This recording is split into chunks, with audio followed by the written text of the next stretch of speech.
DeMarcus Cousins and the Rockets agree to mutually part ways. The Rockets want to get a little younger and go small, and that doesn't really work for DeMarcus Cousins, seeing as though he's not the youngest and he's not he's a big, like he's a pure offensive big. So a lot of people are saying where's he going to go next? And I'm hearing the Nets and I'm hearing the Lakers. And don't get me wrong, acquiring a talent like Boogie would be good for any team. I mean, he's a really good offensive player. Like, don't get me wrong. While he hasn't had the best season, he is also coming off of yet another lower extremity injury. So it's going to take some time, and we're not seeing the great, arguably one of the best centers in the league. Boogie that's not him. We're not seeing that. We haven't seen that since maybe the Pelicans before he got hurt. But like I said, I'm hearing the Nets and the Lakers will be great destinations. And I honestly think that those would be probably two of the worst destinations for Boogie. Why? Let's start with the Lakers. What do the Lakers struggle with?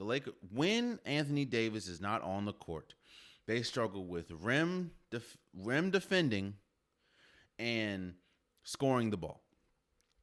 While Boogie can help in maybe one of those categories, which is scoring the ball, he is not a rim protector at all, which is actually another reason why the Rockets are just openly willing to part ways with him. He's not a rim protector. He's not a Clint Capella. He's not a Jared Allen.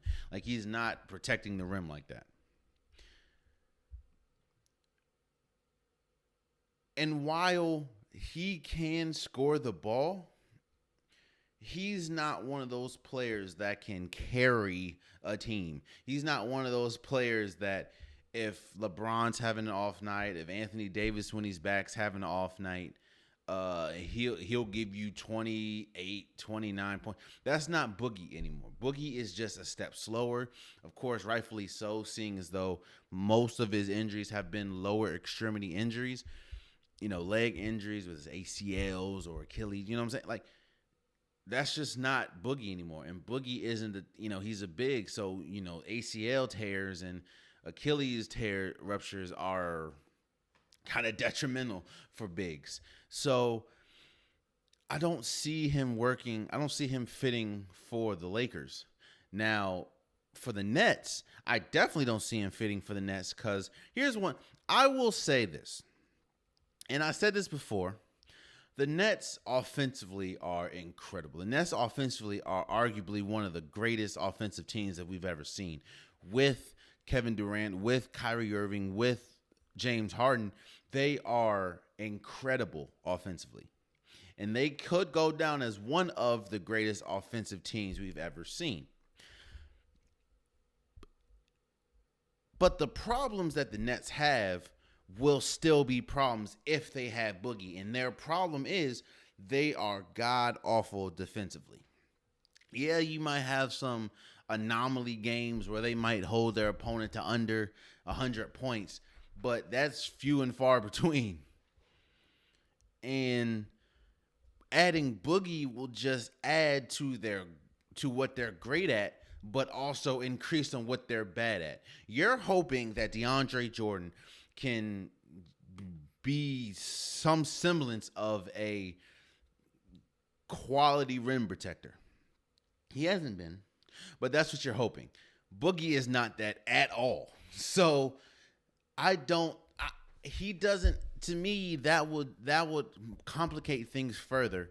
That would complicate things further for Brooklyn if you bring on a Boogie Cousins, because he, like I said, increases on what you're good at, which is offense, but he doesn't help at all on what you need help with, which is defense.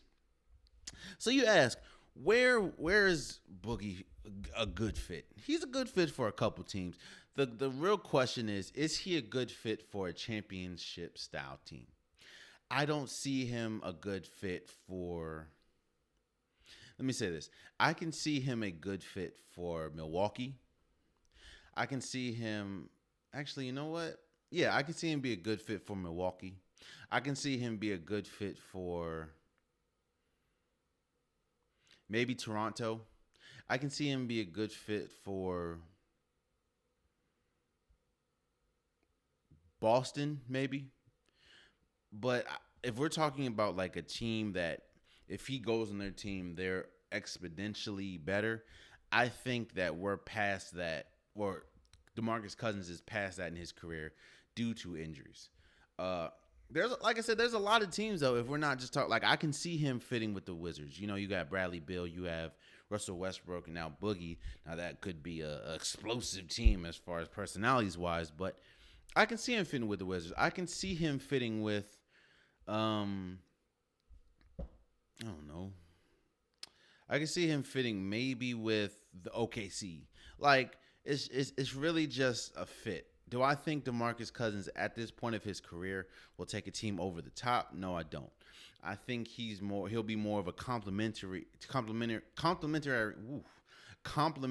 piece for a team instead of a missing piece, a missing link. You know what I mean? So I am curious to see where he'll go, and yeah, I really, I feel horrible for John Wall. You know, John Wall first gets traded from Washington to Houston, and while of course John Wall didn't want to leave Washington, the sun is kind of bright because you get James Harden, you get Boogie, and it looks bright. All of a sudden, you look up today, James Harden demands a trade and is shipped out to Brooklyn. Boogie, now your college best friend and one of your closest companions in the league, is now parting ways. So it's just you and what, Christian Wood. So I just feel bad for John Wall, man. And again, I'm anxious to see where Boogie goes. And I say anxious more for him than for the fit, because again, I don't think like if Boogie went to Brooklyn, I don't think that the meter will change. I think a good place for him to go would be New York, but as far as New York Knicks, but I don't know. But then again, that will take away from Julius Randle's development. So I don't know, man. Again, it's unfortunate due to injuries how we're looking at DeMarcus Cousins, but we'll just see how it goes. So yeah.